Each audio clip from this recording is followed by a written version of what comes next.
Tenemos pantalla.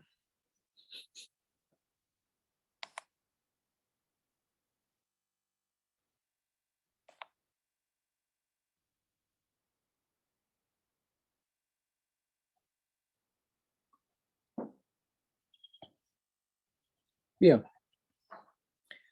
la clase pasada habíamos continuado con el estudio de los transformadores ideales, ¿sí? Habíamos visto en el caso de los transformadores ideales la aplicación de la ley de Ampere, ¿m? Y la ley de Faraday, ¿sí? Y en ese contexto, lo que vamos a hacer, luego de haber hecho un ejercicio práctico, justamente para ver esto, digamos, de cómo es que se refleja o se visualiza, digamos, una impedancia colocada digamos, en el circuito secundario del transformador, ¿sí? Cómo lo veíamos, lo reflejábamos, ¿sí? Eh, Cómo era vista desde el lado primario, ¿sí? Habíamos practicado respecto de eso, digamos, siempre dentro del estudio de lo que respecta a los transformadores ideales. ¿Qué pasa entonces? ¿Qué habíamos dicho dentro del estudio de los transformadores ideales? Que desde el punto de vista didáctico, ¿sí? Siempre, justamente, no solamente para el tema transformadores, sino para justamente gran parte de los problemas que se estudian desde el punto de vista de la ingeniería, pedagógicamente o didácticamente, siempre se estudian, digamos, los fenómenos desde un punto de vista ideal, para luego pasar a la realidad, ¿sí?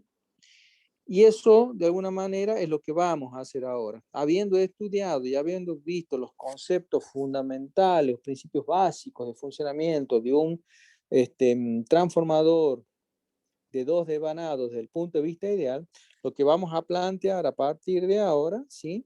Es estudiar lo que corresponde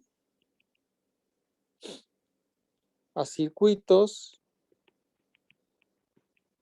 equivalentes para transformadores prácticos. ¿Mm? Al decir prácticos, nosotros nos estamos refiriendo que dejamos ya de lado lo que venimos viendo hasta la clase pasada respecto de transformadores ideales y pasamos a ver ahora qué es lo que pasa en transformadores reales, transformadores que ya dejan del estadio ese ideal, ¿sí? Para bajar y poner los pies sobre la tierra, como quien dice, ¿sí? Y estudiarlos en la realidad, ¿sí? Bien, ¿se escucha bien? ¿Se ve bien ahí? Se ve y se escucha bien, profe. Per- Perfecto. No tenemos el eco ese que nos sabía acompañar en algún momento, ¿eh? Ya lo andamos extrañando. Ya. A ver, ¿qué habíamos dicho cuando comenzamos, ¿no es cierto?, respecto del transformador ideal. Habíamos visto que los transformadores ideales reunían cuatro, ¿sí? Podríamos decir características, ¿sí? Principales. Lo vamos a copiar y la vamos a traer acá, a colación.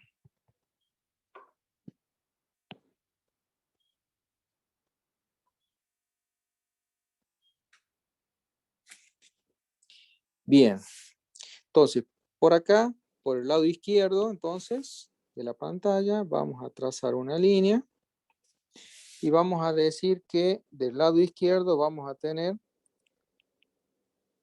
características que vimos de los trafos ideales. Los trafos ideales, entonces, vamos a tener a la izquierda y el lado derecho vamos a tener trafos prácticos. O reales, si ustedes quieren, prácticos, siguiendo la terminología del autor. Entonces, fíjense, ¿qué teníamos para el caso de los transformadores ideales? La primera propiedad, fíjense, ¿qué habíamos dicho de los trafos ideales? Lo primero que decíamos, que los trafos ideales, ¿qué decíamos? Que los devanados, ¿sí? Esos bobinados con los cuales, tanto primario como secundario, con los cuales estaban conformados este transformador que estábamos estudiando, en el caso de la idealidad, presentaban, ¿qué cosa? Una resistencia nula, ¿sí? Por lo tanto, al decir que en el caso del estudio ideal, los transformadores en su bobinado presentan resistencia nula, implica decir de alguna manera que las pérdidas I cuadrado por R eran igual a 0, como consecuencia de que justamente, como decíamos, la resistencia nula en los bobinados. ¿Qué tenemos que decir al respecto en un transformador práctico, en un transformador real, respecto de este punto 1? ¿Qué podemos decir? Que ahora los devanados, ¿qué van a tener? Resistencia distinta de 0. Quiere decir que ahora en los trafos prácticos sí vamos a considerar justamente, ¿no es cierto?, un valor de resistencia que va a estar implícita de acuerdo al conductor con el cual esté elaborado cada uno de los bobinados, tanto primario como secundario, ¿sí? Tiene asociado una resistencia expresable en ohmios, ¿sí?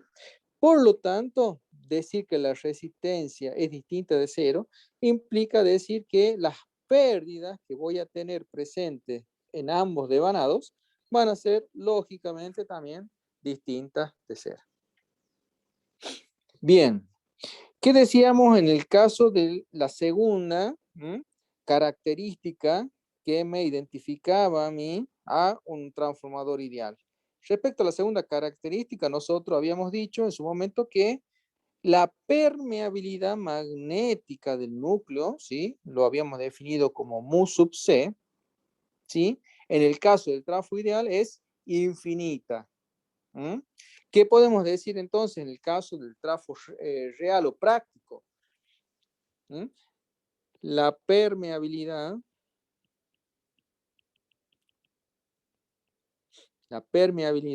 del núcleo mu sub C, ¿sí? Es, en este caso, en el trafo práctico, deja de ser infinita y es finita. ¿Qué quiere decir que es finita? Que es medible, que es cuantificable, tiene un valor determinado, ¿sí? Por lo tanto, ¿sí? Por lo tanto, es válida decir que la reluctancia magnética RC va a ser, ¿qué cosa? Distinta de 0.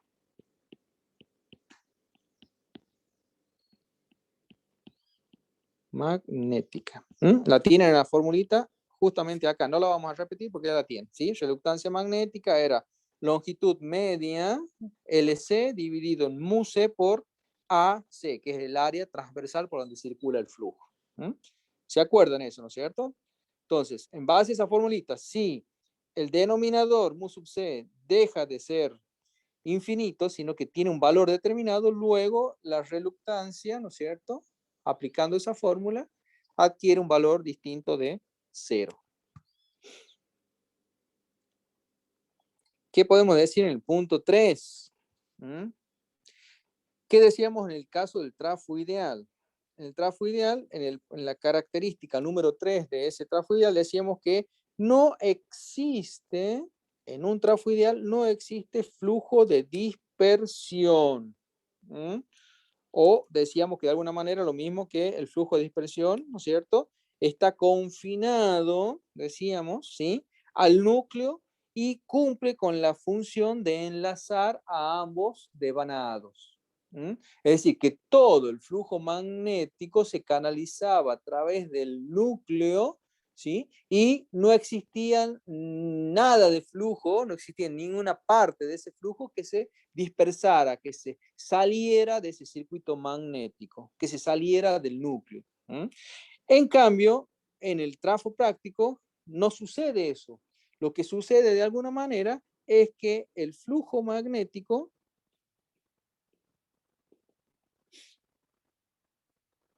¿sí? El flujo magnético que se me genera a partir de la aplicación de la ley de Ampère y de Faraday-Lenz, como vimos, no está confinado, es decir, que no está completamente todo ese flujo generado, no está circulando a través del núcleo magnético, ¿sí?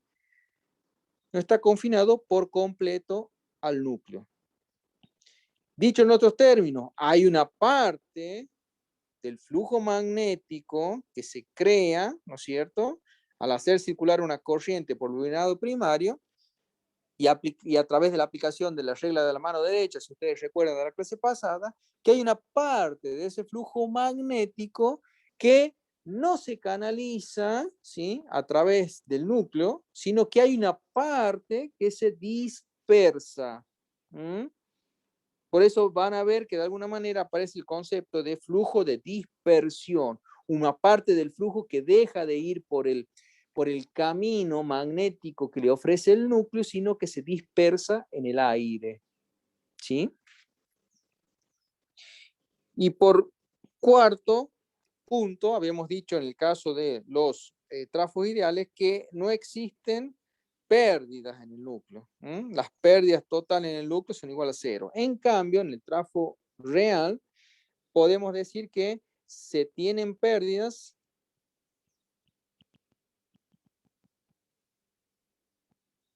de potencia.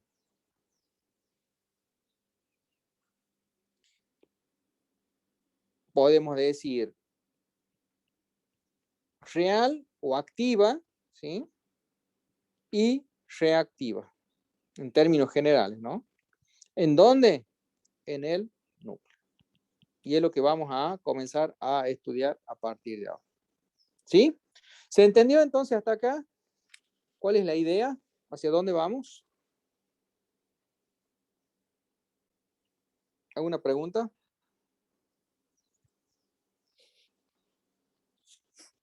Profe, la fuga esa del flujo magnético es lo que se llaman las corrientes parásitas, o me estoy equivocando. Claro, ya vamos a ver, digamos, ¿sí? Una de esas pérdidas que se ocasionan, ¿no es cierto?, en el caso del flujo, tiene que ver con un flujo parásito, ¿sí?, generado dentro del núcleo ¿y por qué parásito? Porque de alguna manera se genera, ¿no es cierto?, en forma perpendicular a la circulación del flujo, generando una cierta resistencia, una pérdida de energía, ¿sí? Eso es lo que vamos a cuantificar y vamos a magnificar a partir de ahora, ¿sí? Vamos a estudiar detenidamente de qué se trata cada uno de esos, ¿sí?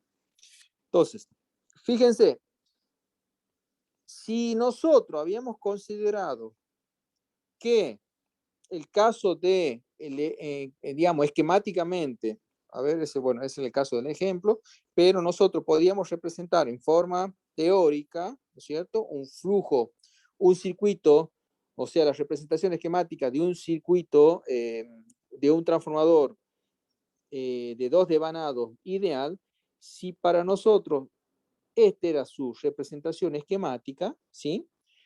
Esa representación esquemática, obviamente, a partir de las diferencias que hemos listado, que hemos marcado recientemente, va a sufrir modificaciones, ¿no es cierto? ¿Cómo van a ser esas modificaciones? ¿Cómo va a ser ahora nuestra representación esquemática de un trafo práctico, ¿sí? Como lo hemos definido recién. Vamos a comenzar con lo siguiente, fíjense. Por acá vamos a dibujar una resistencia, que la vamos a llamar R1. Por acá vamos a tener un inductor JX1, ya vamos a ir definiendo cada uno de esos elementos, qué significa. Por acá vamos a tener una derivación.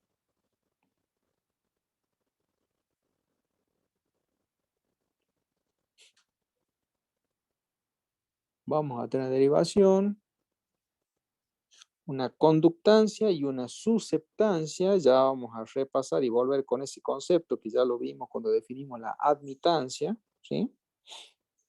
Esta se va a llamar conductancia GC. Esta se va a llamar menos J, admitancia BM. Después, ¿cómo continúa esto? Viene el bobinado del transformador.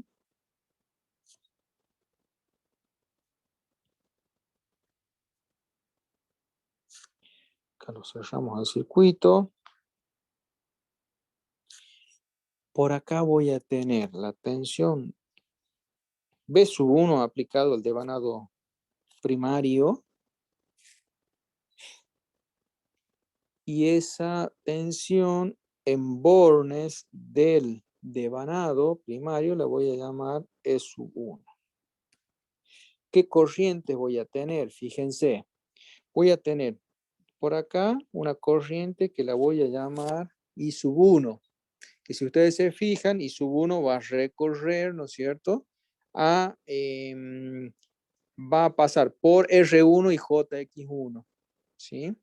Y al llegar a este nodo, de alguna manera, me va a aparecer otra corriente acá que se va a llamar, ya vamos a ver por qué, N2, N1 por I2. Aquí en este nudo me va a aparecer una IE, ya vamos a ver qué significa esa IE. Por esta rama de GC va a circular una IC. Y por acá, por la rama de la J-JBM, va a circular una IM. Bien. Después, aquí quedan representados a través de dos líneas paralelas y perpendiculares, lo que sería el enlazamiento, el núcleo magnético propiamente dicho.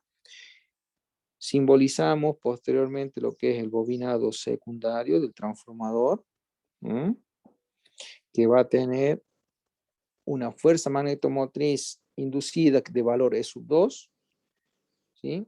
Y con un signo determinado a partir de los puntos, las marcas que habíamos dicho que normalmente tienen en la práctica todo transformador para indicar los puntos de entrada y salida de las corrientes del mismo, ¿sí? Por acá vamos a simbolizar un inductor que se va a llamar JX2 en serie con una resistencia R2. Y voy a llegar finalmente a los bornes, ¿no es cierto?, de el secundario. Acá voy a tener la tensión B2. Acá indicamos lo que es la polaridad de esa FEM inducida. Y acá la polaridad instantánea, digamos, del valor eficaz de la tensión del lado primario. El lado primario tiene N1 vueltas y el lado secundario N2. Con eso simbolizamos lo que habíamos definido como relación de espiras del transformador, ¿sí? Y completamos acá con una corriente que la vamos a llamar I2, corriente de secundario, ¿sí? Que se entiende que para que circule I2 en los bornes del transformador secundario voy a tener conectada una carga, ¿sí? Voy a tener cerrado el circuito, si no I2 es cero directamente, ¿sí?